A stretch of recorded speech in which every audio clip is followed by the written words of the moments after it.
प्रश्नावली 2.2 पहला प्रश्न, अगर आपको किसी संख्या से 1/2 घटाने और परिणाम को 1/2 से गुणा करने पर 1/8 प्राप्त होता है तो वह संख्या ज्ञात कीजिए।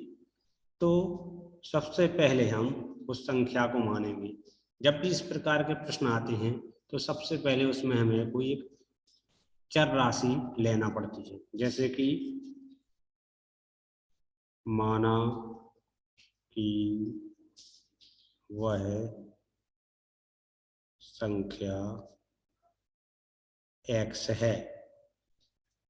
अब उन्होंने कहा है कि संख्या में से 1/2 को घटाने पर, तो अपन लिखेंगे यहाँ पर प्रश्नानुसार। प्रश्नानुसार का मतलब है जो प्रश्न बोला जाएगा वो हम करेंगे। तो x माइनस 1/2। अब उन्होंने कहा है इसके परिणाम, तो आगे तो हल होगा नहीं क्योंकि ये चर राशि, ये परिमेय संख्या। तो अब 1/2 का गुणा इस पूरे में होगा। तो अब इसमें 2 पद हैं, तो सबसे पहले हम इसको कोष्टक में बंद करेंगे, गुणित 1/2 करने पर 1/8 प्राप्त होता है। जब भी ऐसा होता है, जब प्राप्त होता है उसको बराबर के इस तरफ लिखा जाता है। अब हम देखें जे चर राशि परिमेय संख्या जे, तो सबसे पहले जो गुणा में रहती है उसको हम भाग में ले जाते हैं। तो x 1/2 बराबर 8 गुणा, यहाँ भाग का निशान लगा देंगे। हम चाहते तो ऐसा भी कर देते बटे के बटे में, लेकिन भाग का निशान लगा दिया। अब यहाँ देखें भाग का निशान लगा है तो सबसे पहले इसको गुणा में बदला जाता है। तो 1/8 गुणित 2/1। यहाँ ध्यान देने वाली बात है, बच्चे क्या करते हैं, निशान तो बदल देते हैं लेकिन यहाँ नहीं बदलते। देखो आप, निशान बदला तो यहाँ 2 ऊपर आ गया और 1 नीचे। अब 2 एकम 2, 2 चौको 8। तो x माइनस 1/2 बराबर 1/4। अब इसका पक्षांतर कर देंगे। हमने बहुत अच्छे से समझाया है कि x + 2 बराबर 4। तो जो प्लस वाला है तो जो माइनस होगा, और यदि माइनस वाला है तो उस तरफ प्लस हो जाएगा पक्षांतर करने पर। तो 1/4 प्लस ये 2, दोनों का लासा 4 और 2 का लासा 2 दूनी 4, 2 एकम 2, 2 दूनी 4 4। अब 4 का भाग 4 में दो एक बार, तो 1 का गुणा हो जाएगा 1 में। फिर 2 का भाग 4 में दो, 2 दूनी 4। तो यहाँ 2 ऊपर, तो 2 गुणित 1। तो x बराबर 1 धन 2 एकम 2, 4 जुड़ जाएंगे तो ये आ जाएगा 3/4। तो यहाँ आंसर आ जाएगा वह संख्या 3/4 है।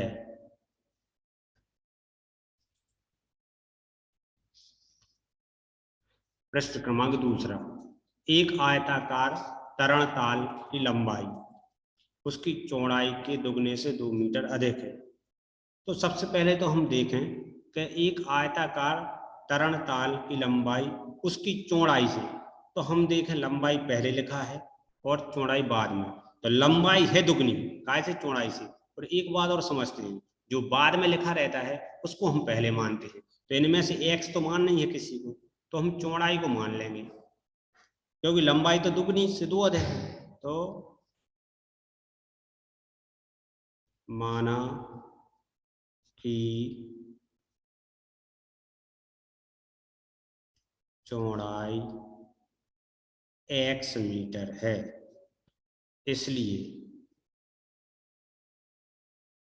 लंबाई बराबर x का दुगना 2x और 2 अधिक मतलब 2 और दुगने से 2 अधिक तो 2x और 2। अब आयताकार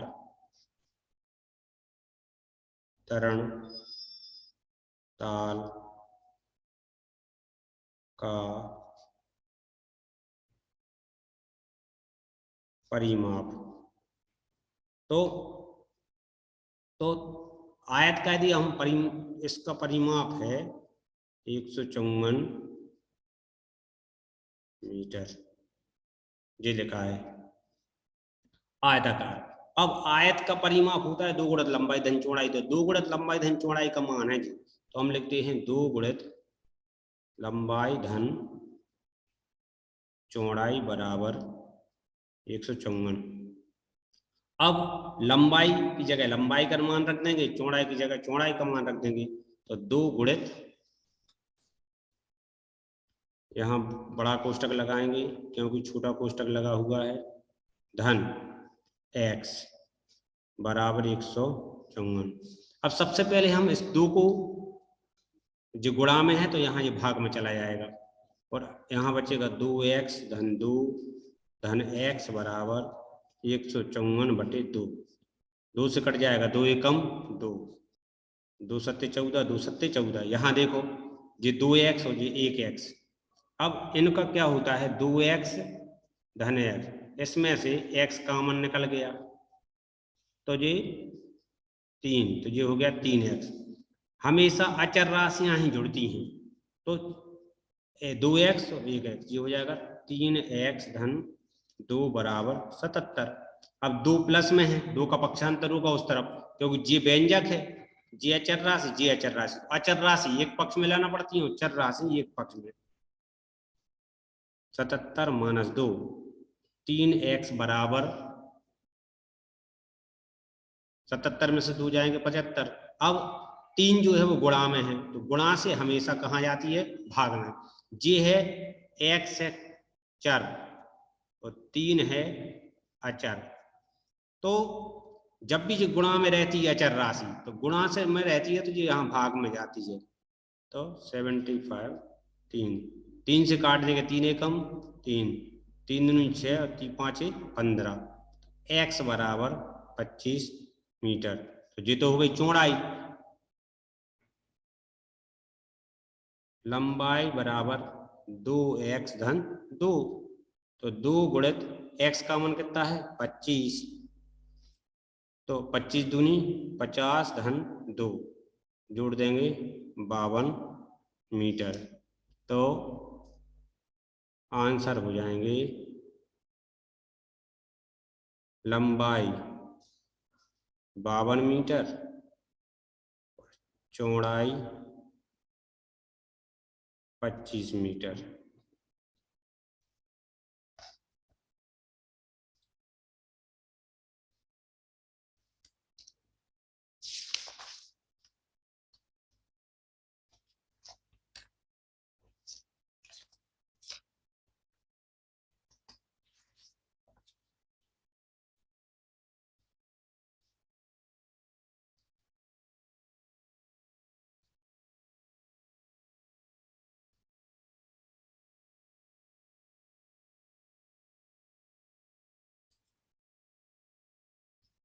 देखिए प्रश्न क्रमांक 3, एक समद्विबाहु, समद्विबाहु मतलब जिसकी 2 भुजाएं बराबर हों। तो ये हो गया समद्विबाहु। समद्विबाहु त्रिभुज का आधार, आधार मतलब जो नीचे वाली भुजा, तथा उसका परिमाप, परिमाप मतलब तीनों भुजाओं की लंबाई का माप। तो परिमाप इतना है, तो उसकी 2 बराबर भुजाओं की माप ज्ञात कीजिए। तो हम मानेंगे, माना कि 2 बराबर भुजाओं की माप x सेंटीमीटर है। तो x और x, तो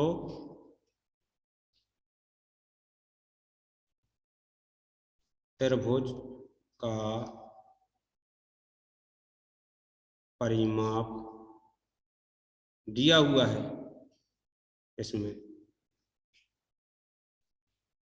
अब यहाँ परिमाप होता है तीनों भुजाओं की माप का योग बराबर, अब x धन x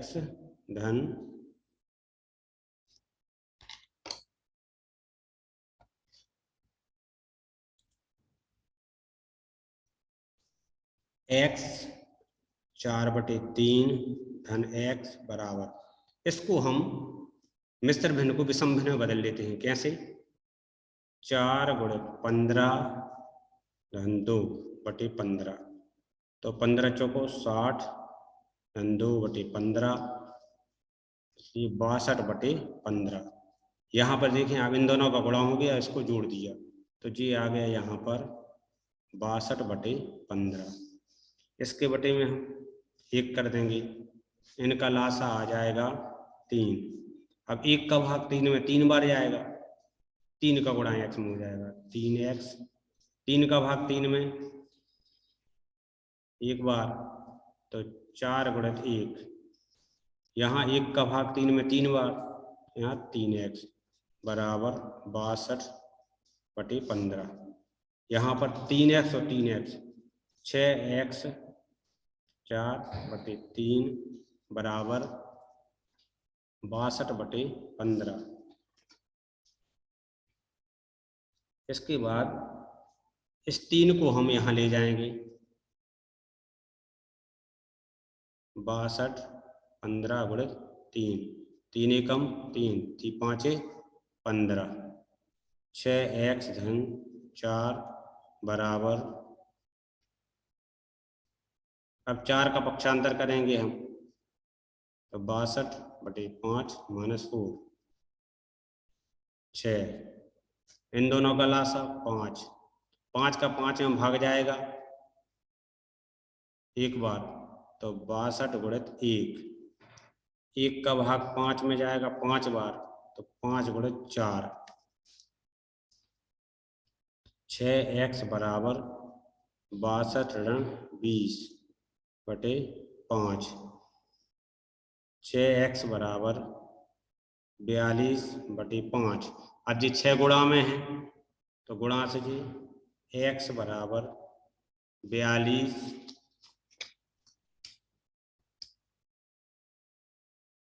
बटे 5 × 6, 6 एकम 6, 6 7 42, तो x बराबर 7/5।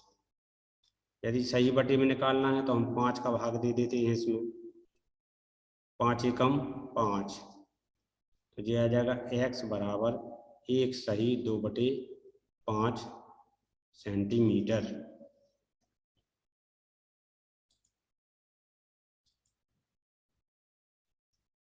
यहाँ देखें पृष्ठ क्रमांक 4, दो संख्याओं का योग 95 है। यदि एक संख्या दूसरी से 15 अधिक है, अधिक मतलब जोड़ना, तो दोनों संख्याएं ज्ञात कीजिए। तो अपन देखते हैं, माना कि एक संख्या x है, तो दूसरी संख्या हो जाएगी x धन 15, क्योंकि 15 अधिक है। अब एक संख्या धन दूसरी संख्या बराबर 95, दोनों के बीच में धन का निशान लगा दिया, क्योंकि उन्होंने कहा दोनों का योग, तो x धन 15 बराबर 95, x और x 2x धन 15 बराबर 95, 15 का पक्षांतर होगा उस तरफ, तो जब भी बराबर की एक तरफ से दूसरी तरफ संख्याएं जाती हैं, उनके चिन्ह बदल जाते हैं। यहाँ ये धन का था, इस तरफ ये ऋण का हो गया, 2x बराबर 80, आप घटा के देख लो। अब x के गुणा में 2 है, तो x बराबर 80/2, 2 एकम 2, 2 चौक 8, 2 शून्यम 0। तो यहाँ x बराबर 40। तो यहाँ पर एक संख्या 40, दूसरी संख्या यहाँ पे है x धन 15, मतलब 40 धन 15 बराबर 55। तो आपके आंसर आ जाते हैं 40 और 55। 5वां सवाल देखें आप। दो संख्याओं में अनुपात 5:3 है। यदि उनमें अंतर 18 है, अंतर मतलब घटाना, तो हल।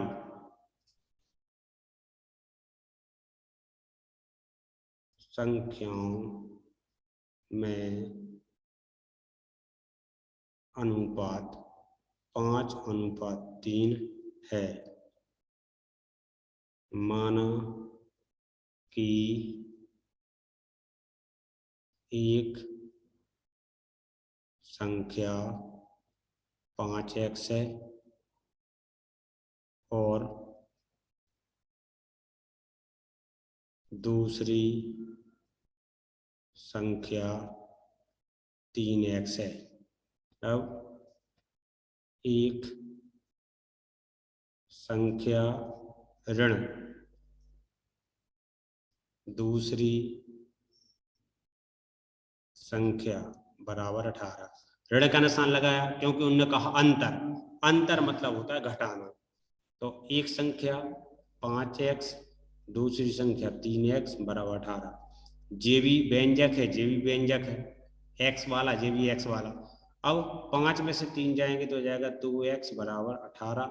अब जो गुणा में है 2 तो भाग में जाएगा। ध्यान रखना, कभी कभी बच्चे 2 ऊपर कर देते हैं, 18 नीचे। 2 एकम 2, 2 नाम 18। तो x बराबर 9। तो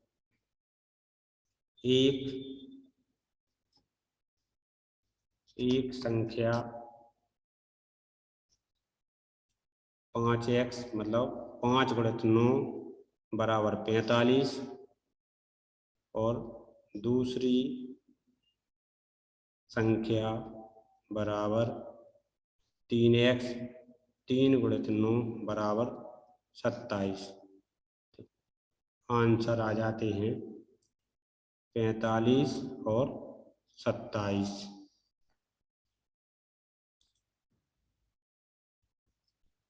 तीन लगातार पूर्णांकों का योग।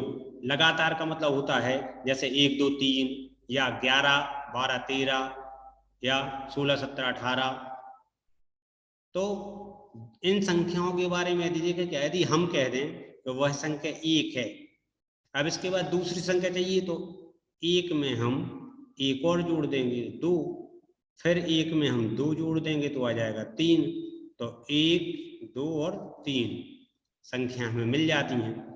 लेकिन यहाँ तो हमें 1 पता था, अब हमें पता नहीं है, तो हम मानेंगे, माना कि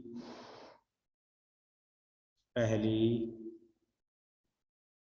संख्या x है। अब यहाँ 1 में 1 जोड़ रहे थे, यहाँ x में जोड़ देंगे। दूसरी क्रमागत, क्रमागत का मतलब होता है क्रम से आने वाली। x धन 1, और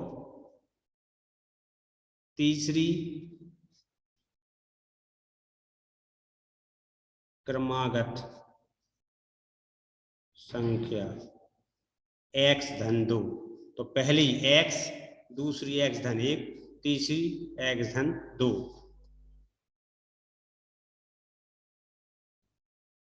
तीनों का योग बराबर 51। तो पहली संख्या x, दूसरी x धन 1, तीसरी x धन 2 बराबर 51। अब इसमें देखें आप, x, 1x, 2x, 3x, 3x। अब धन का 1 और धन के 2, 3 बराबर 51। अब ये 3 का पक्षांतर हो जाएगा उस तरफ, तो यहाँ धन का है, इस तरफ जाएगा तो ये ऋण का हो जाएगा, जी धन का, ये ऋण का हो गया। 51 में से 3 जाएंगे तो बचेंगे 48। अब x की गुणा में 3 है, जब भी ये अचर राशि गुणा में रहती है तो जो भाग में जाती है, तो x बराबर 48/3 काट देंगे। 3 एकम 3 बचा 1, 3 18, x बराबर 16। पहली संख्या ये आ गई। दूसरी क्रमागत संख्या 16 धन 1 बराबर 17। तीसरी क्रमागत संख्या 16 धन 2 बराबर 18। अब जैसा हमने यहाँ x में पहले 1 जोड़ा था, फिर 2 जोड़े थे, इसको ऐसा भी कर सकते हैं। x धन 1, x धन 2, x का मान रख दिया यहाँ, पहले 1 जोड़ा, तो इस प्रकार से आंसर आ गया संख्याएं 16, 17, 18 आ जाती हैं। प्रश्न क्रमांक 7वां। 8 के लगातार 3।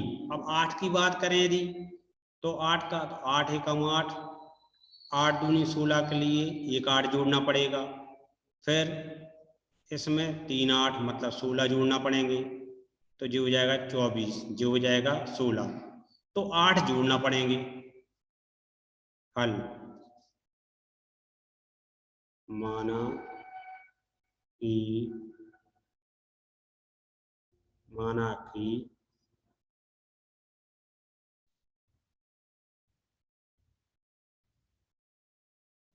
8 का गुणज x है, तो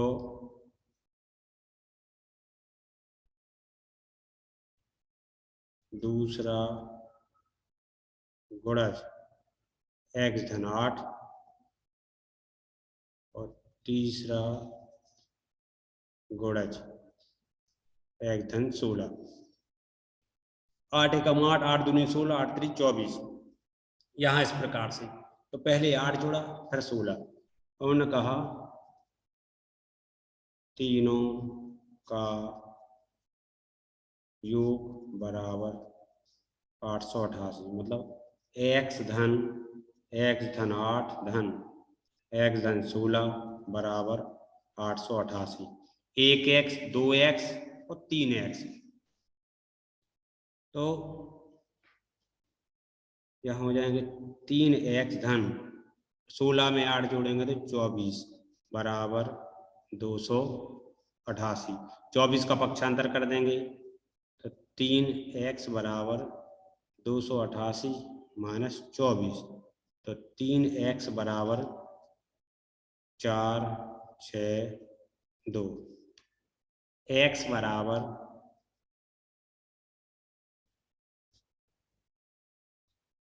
यहाँ आ जाएगा 3 8 24, 3 8 24, तो x बराबर आ गया 8।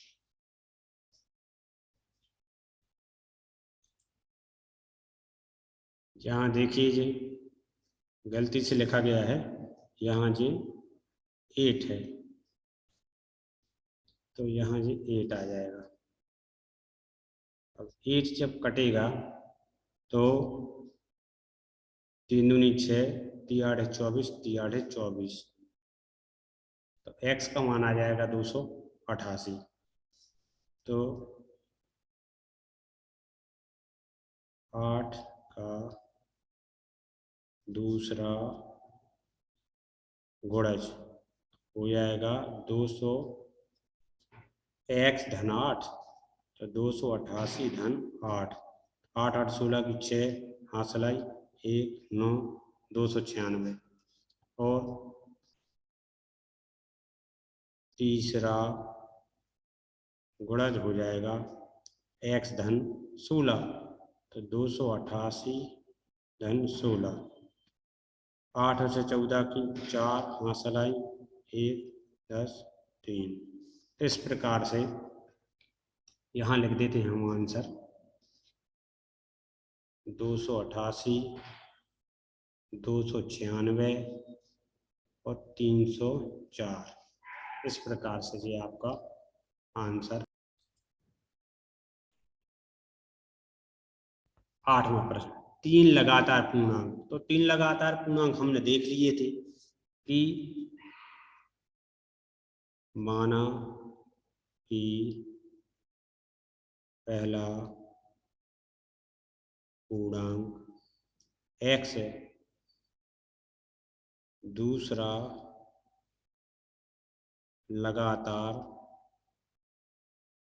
पूर्णांक x धन 1 और तीसरा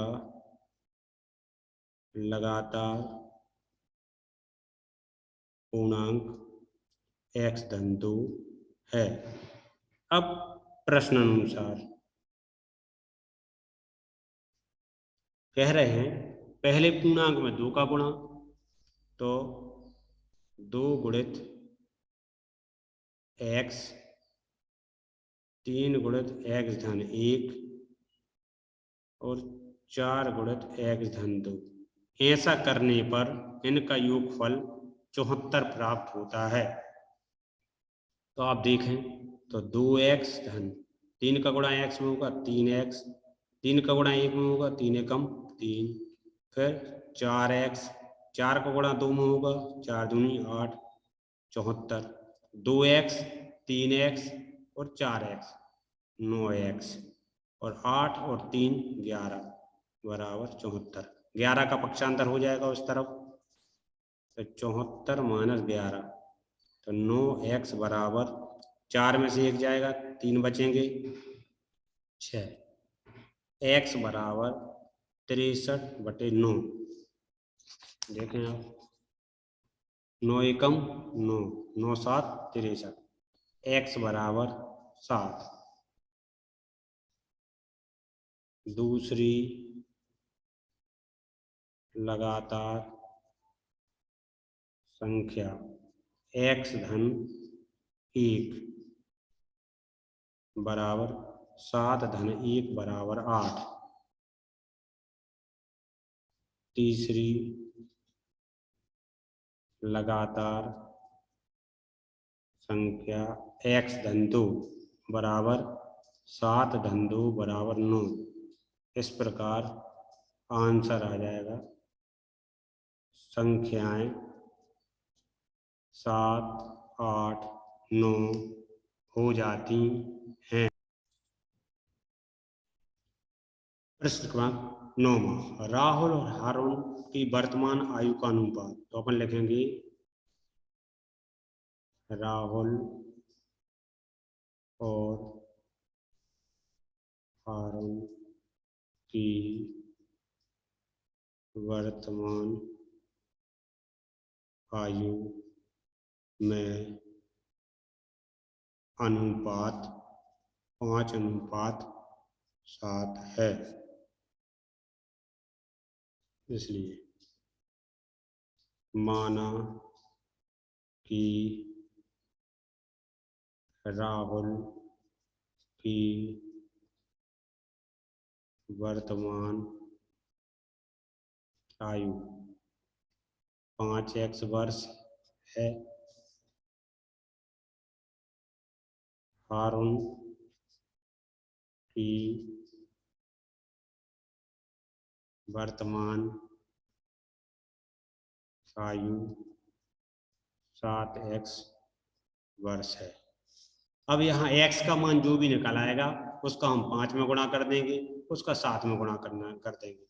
अब यहाँ देखें 4 वर्ष बाद, तो 4 वर्ष बाद जैसे आपसे बोला जाए कि आज से 4 वर्ष बाद आपकी आयु कितनी होगी, तो जितनी आयु आज है उसमें 4 जोड़ देंगे। तो ऐसे यहाँ पर वर्तमान आयु 5x है तो 5x में 4 जोड़ देंगे, यहाँ 7x में 4 जोड़ देंगे, तो 4 वर्ष बाद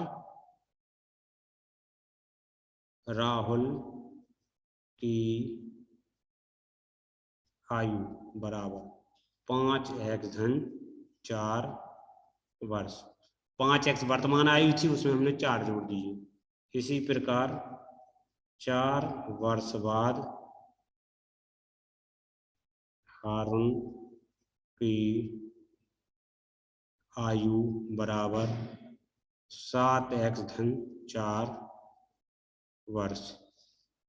फिर उन्होंने कहा कि 4 वर्ष बाद उनकी आयु का योग, मतलब ये दोनों, इन दोनों आयुओं का योग, तो 5x धन 4 धन 7x धन 4 बराबर 56, ये लिखा हुआ है।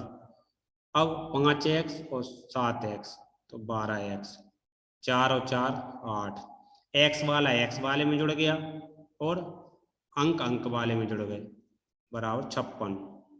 12x बराबर 56, 8 का पक्षांतर हो जाएगा माइनस का, यहाँ प्लस का है तो इस तरफ माइनस का हो गया, तो 12x बराबर यहाँ आ जाएंगे 48, 56 में से 8 जाएंगे तो 48, x बराबर 48 बटे 12, तो 12 कम 12, 12 चौको 48, x बराबर 4।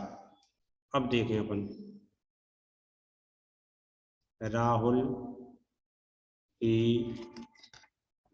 की वर्तमान आयु बराबर 5x, तो 5 गुणे 4 बराबर 20 वर्ष। हारून की वर्तमान आयु बराबर 7x, 7 गुणे 4 बराबर 28 वर्ष। इस प्रकार दोनों की आयु। देखें प्रश्न क्रमांक 10वां, किसी कक्षा में बालक और बालिकाओं की संख्याओं में अनुपात 7:5 है। यदि बालकों की संख्या बालिकाओं की संख्या से 8 अधिक है तो कक्षा में कुल कितने विद्यार्थी हैं। तो अपन देखते हैं हल। सबसे पहले अपन यहीं से मान लेते हैं, माना कि बालकों की संख्या 7x है और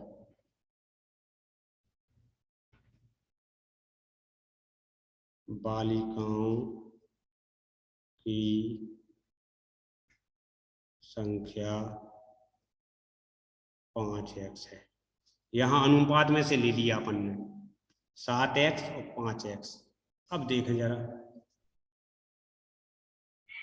प्रश्नानुसार, यदि हम लिख दें 7x बराबर 5x, यदि हम ऐसा लिख दें तो इसका मतलब जो होगा बालक और बालिकाओं की संख्या एक दूसरे के बराबर है।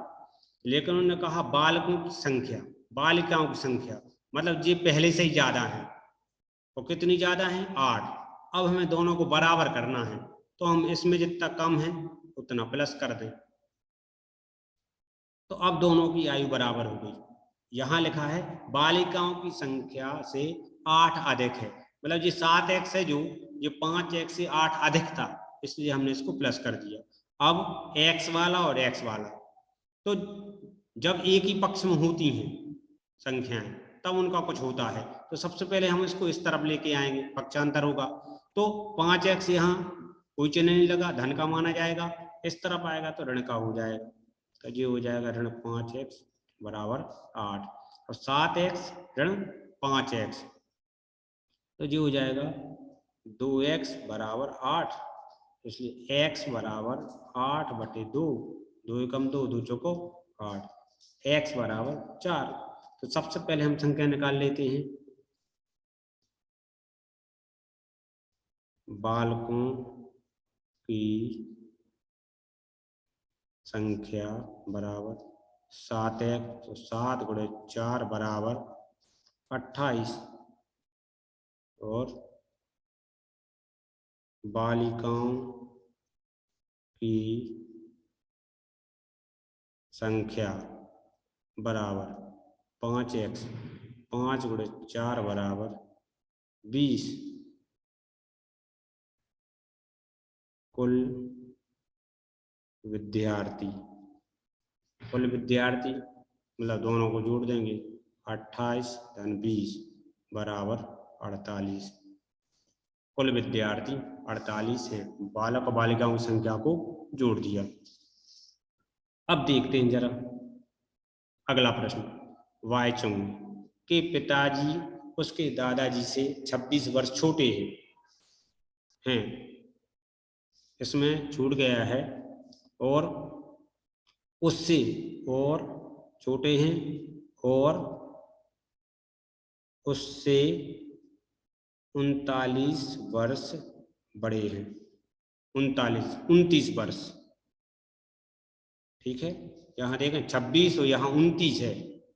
29 वर्ष बड़े हैं। तो हम सबसे पहले वायचुंग की आयु को मान लेंगे।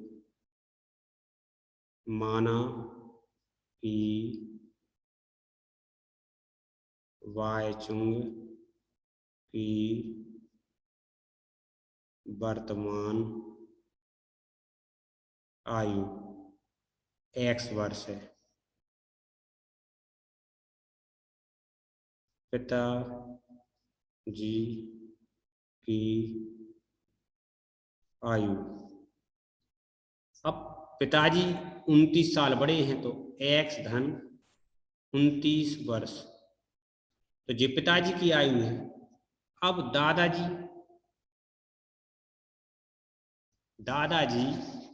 पिताजी से भी इतने छोटे हैं, मतलब उतने बड़े कहलाएंगे, तो पिताजी की आयु में जुड़ जाएगा। तो दादाजी की आयु x धन 29 धन 26 वर्ष, तो x धन 15 की 5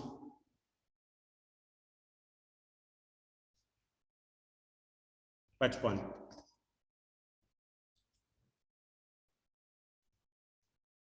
तो वायचुंग की आयु x वर्ष, पिताजी की आयु x धन 29। अब पिताजी से भी 26 साल बड़े हैं वो, तो पिताजी की आयु में 26 को जोड़ना पड़ा, तो दादाजी की आयु आ गई इतनी। अब तीनों की आयु जो है, तीनों की आयु का योग है, प्रश्न देख लेना आप लोग किताब में, 135 है। तो अपन लिखेंगे तीनों की आयु का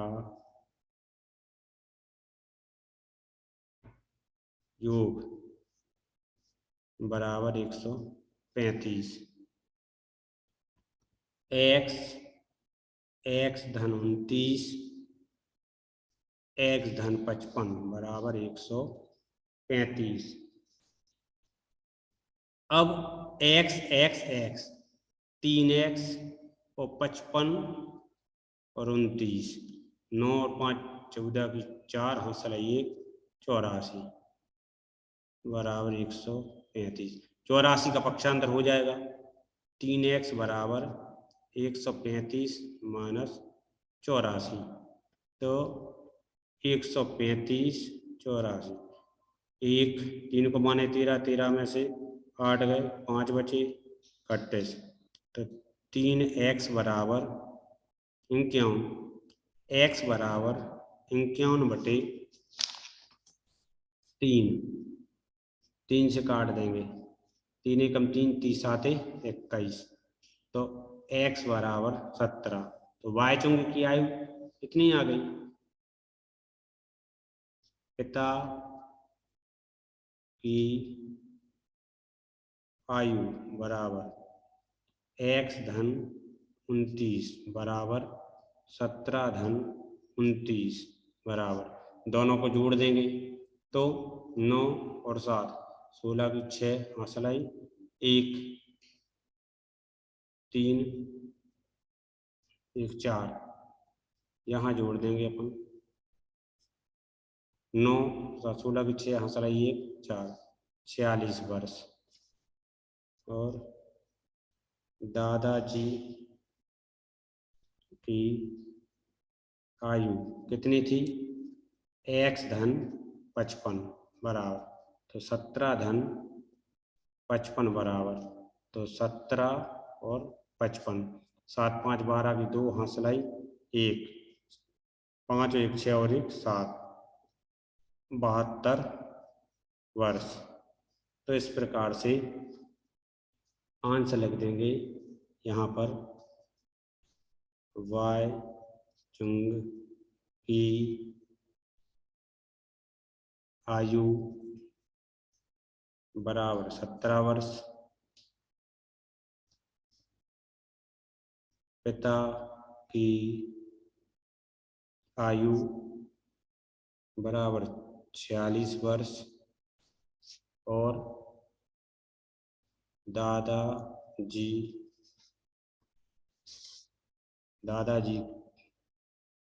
की आयु बराबर 72 वर्ष। 17 वर्ष, 46 वर्ष और 72 वर्ष, इस प्रकार तीनों की आयु।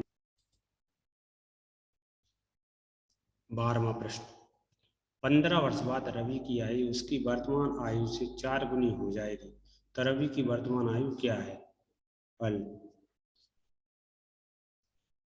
माना कि रवि की वर्तमान आयु x वर्ष है, 15 वर्ष बाद रवि की आयु x धन 15 वर्ष। अब हम लिखेंगे प्रश्नानुसार।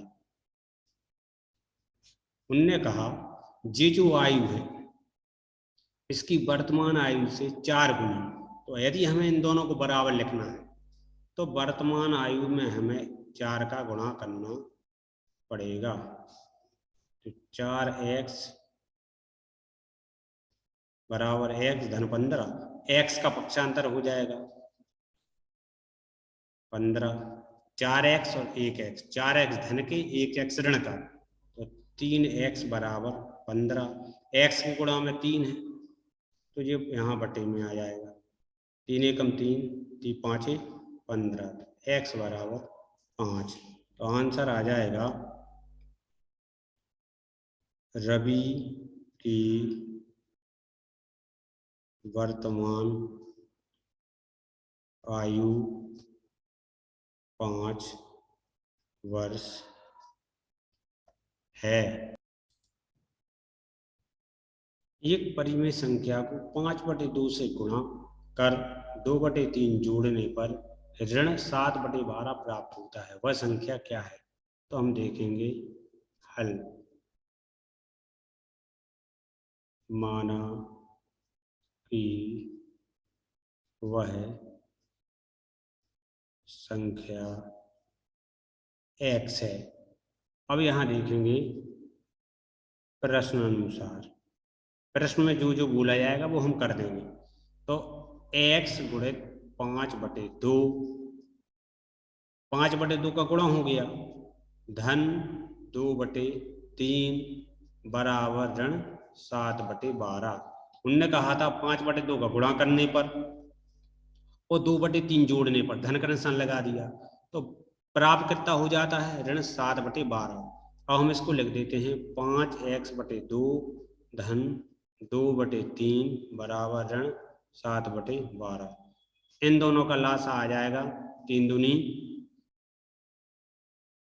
6, और गुणा जब भी हर असमान होते हैं तो इनका लासा करके ऐसा गुणा हो जाता है 5x गुणित 3 धन 2 गुणित 2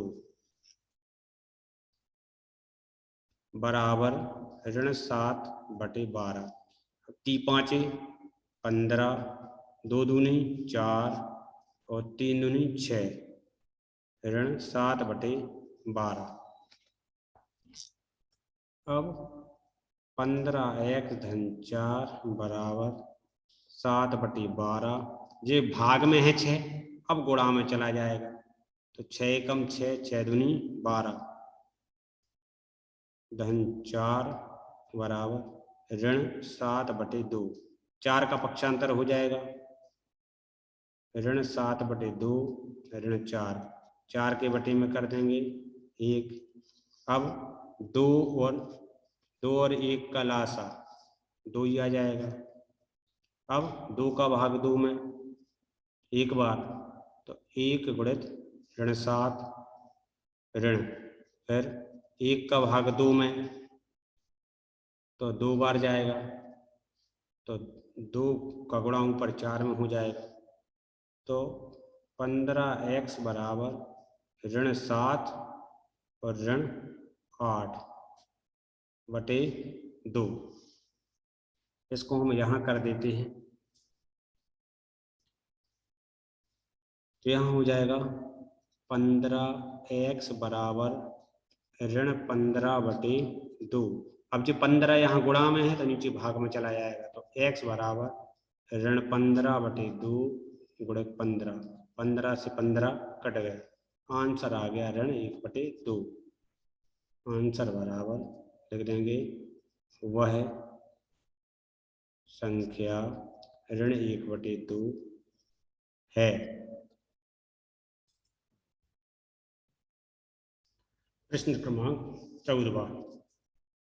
लक्ष्मी एक बैंक में खजांची है जिसके पास पैसे रहते हैं।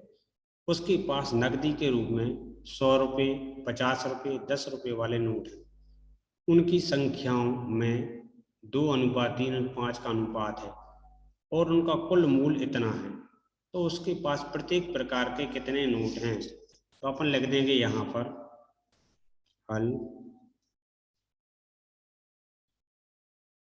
नोटों की संख्या में अनुपात 2:3:5 है। इसलिए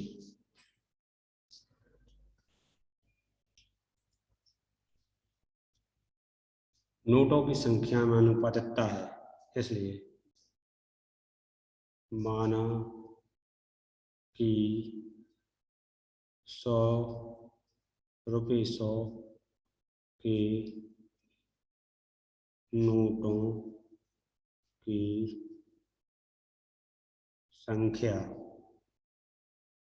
2x है। 2x रुपये 50 के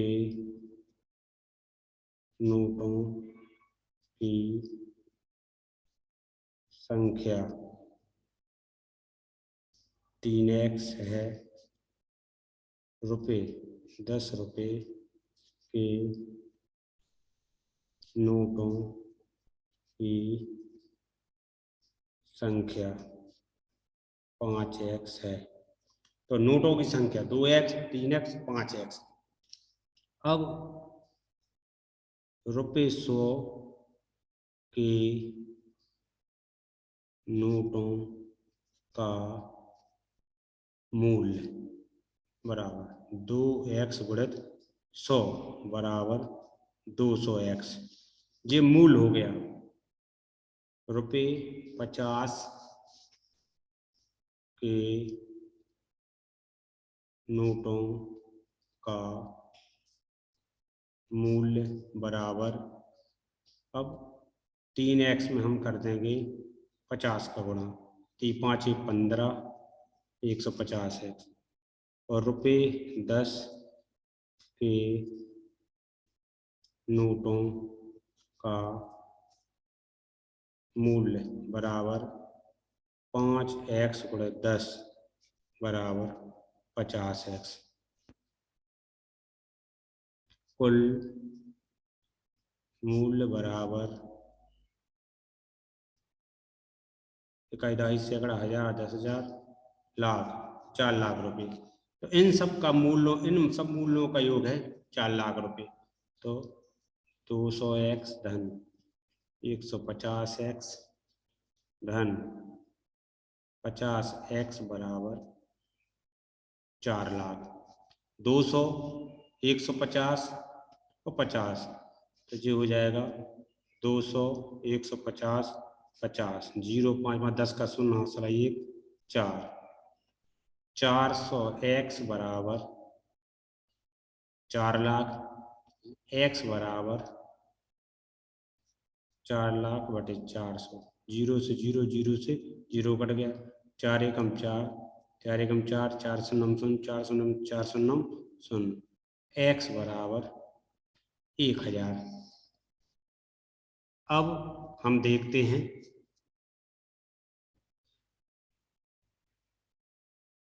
रुपये 100 के नोटों की संख्या बराबर 2x। तो 2 गुणित 1000 बराबर 2000। 100 रुपये के नोटों की संख्या है 2000। रुपये 50 के नोटों की संख्या बराबर 3x। तो 3 गुणित 1000 बराबर 3000। रुपये 10 के नोटों की संख्या बराबर 5x। 5 गुणित 1000 बराबर 5000। 100 रुपये के 2000 नोट हैं, 50 रुपये के 3000 नोट हैं और 10 रुपये के 5000 नोट हैं। प्रश्न क्रमांक 15। मेरे पास 300 मूल्य मतलब कुल मूल्य है 300 रुपये। 1 रुपये वाले, 2 रुपये वाले, 5 रुपये वाले सिक्के हैं। अब 2 रुपये वाले सिक्कों की संख्या 5 रुपये वाले सिक्कों की संख्या की तिगनी है। मतलब 5 रुपये वाले सिक्के जितने होंगे उनमें 3 का गुणा करना पड़ेगा। तो अपन सबसे पहले माना कि रुपये 5 वाले सिक्कों की संख्या बराबर x है। तो रुपये 2 वाले सिक्कों की संख्या हो जाएगी 3x। 5 रुपये वाले सिक्कों की तिगने, तो 5 रुपये वाले सिक्कों की संख्या x, तो 2 रुपये वाले सिक्कों की संख्या 3x। अब बात आती है 1 रुपये वाले, तो कुल सिक्के 160।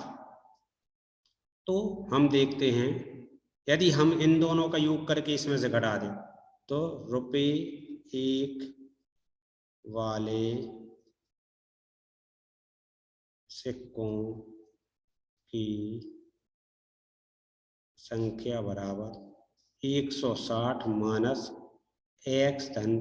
तो जितने 5 रुपये और 2 रुपये वाले सिक्के होंगे उनको हम माइनस कर देंगे तो ये हो जाएगा 4x।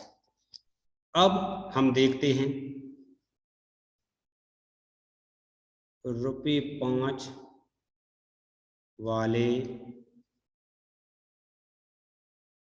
सिक्कों का मूल्य। तो इसमें 5 का गुणा हो जाएगा 5x। रुपये 2 वाले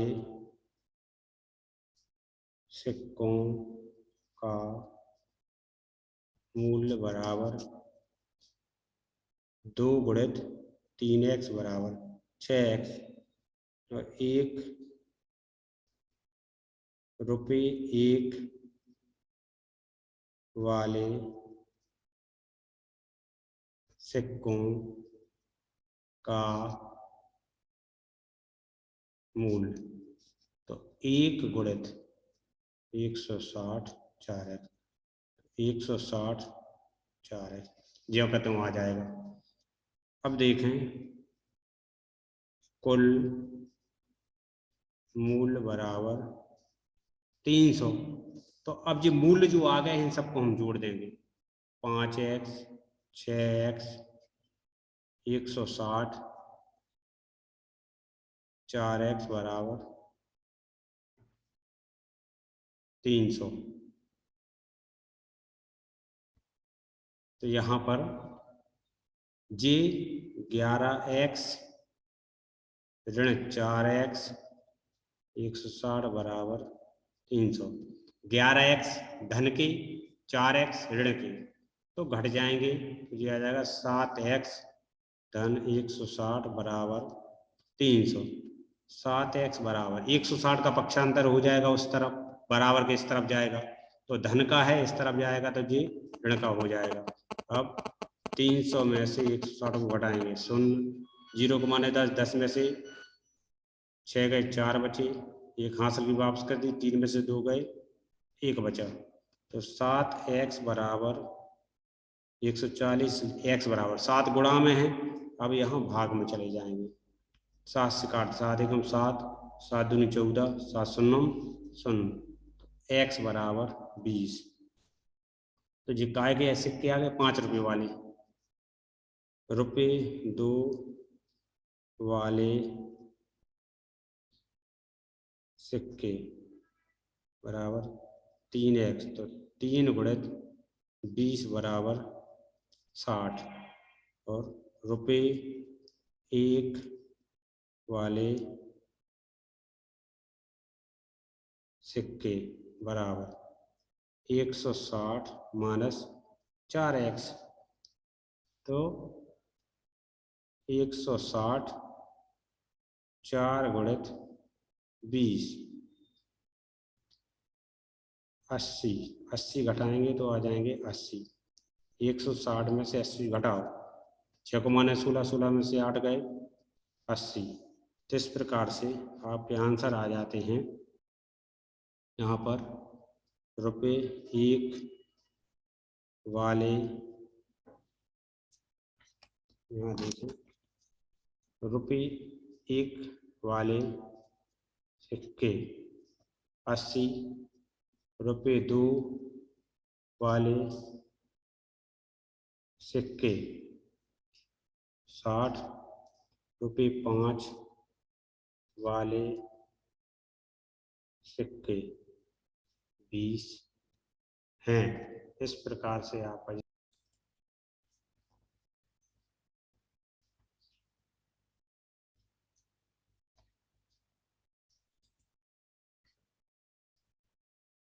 प्रश्न क्रमांक 16। एक निबंध प्रतियोगिता में आयोजकों ने तय किया कि प्रत्येक विजेता को 100 रुपये और विजेता को छोड़कर प्रत्येक प्रतिभागी को 25 रुपये का पुरस्कार दिया जाता है।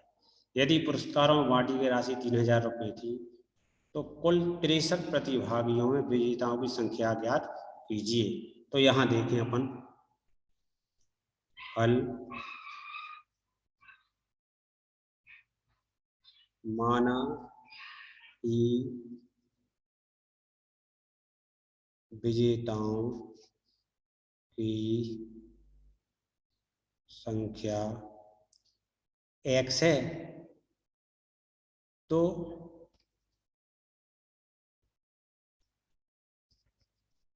अन्य प्रतिभागी 63 माइनस x जो विजेता नहीं होंगे।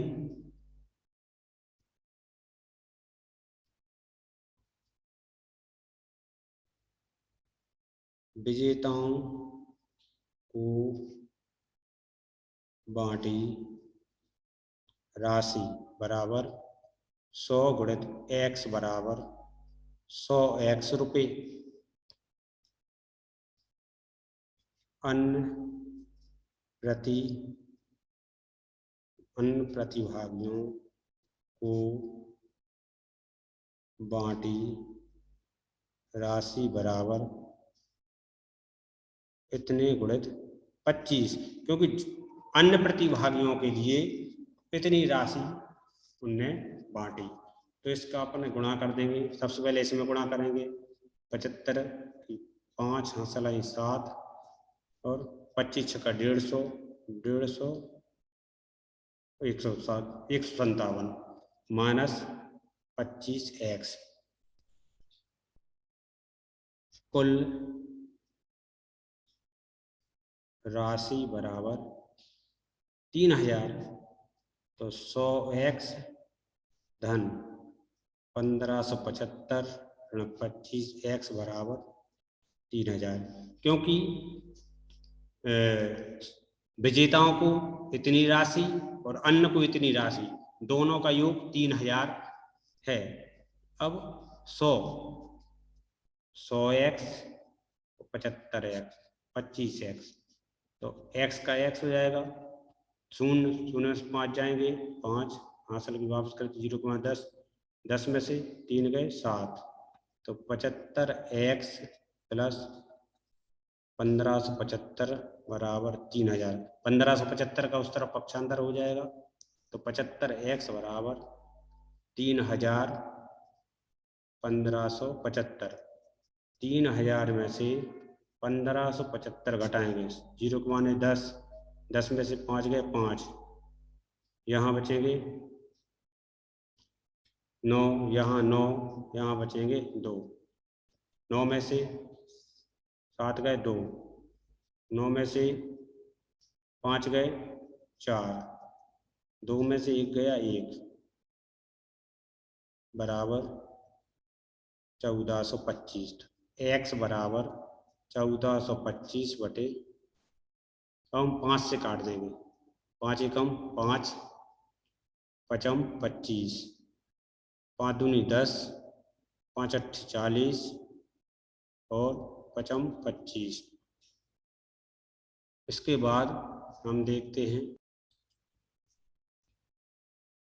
आगे देखें। अब हम फिर से 5 से काटेंगे, 5 3 15, 5 25, बचे 3, 5 7 35, 3 एकम 3, 3 एकम 3, 3 9 27।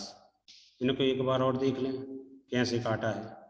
सबसे पहले 5 से काटा, 5 एकम 5, 5 25, फिर 5 दूनी 10, 4, 5 अट्ठे 40, 5 25, फिर 5 से काटा, 5 3 15, यहाँ 5 25 बचे 3, 5 7 35, 3 एकम 3, 3 एकम 3 और बचे 2, 3 9 27, तो x बराबर 27।